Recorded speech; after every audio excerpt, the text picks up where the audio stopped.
It's interesting that anytime I point on a fact that might seem unfavorable to a woman's desires, that means I hate myself. Far from it. I'm like, I think one of the most loving things that any of us can do is face the reality, face the truth. Because here's the thing about it, it is the truth that sets you free, right? It is the truth that actually gives you the blueprint on how to do better. But I can't do better. I can't improve. I can't even go for what I want. I can't even dream and achieve those dreams if I'm not first having an honest and realistic assessment of where I'm at, the challenges that could impact me. So that's what I'm saying. Like, having a conversation, calling a spade, saying, hey, this is a potential problem, this is a potential issue, that doesn't mean that I hate myself or that I hate women. It means I'm being honest, and it means I'm being realistic. And it means I'm actually moving forward or moving ahead to the goal.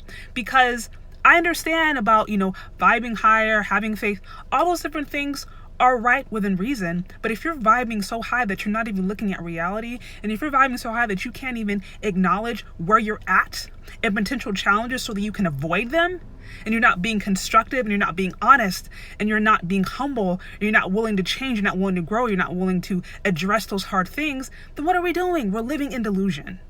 So no, just because me as a person acknowledges that there are real challenges that impact women, acknowledges that there are things that women, Black women in particular, have believed that are actually harmful to us, that doesn't mean that I hate myself or hate my mom. Actually, it means that I love who I am. It means that I love women so much so that I'm willing to say something that may be hard to hear, but if it's accepted, will actually produce better fruit.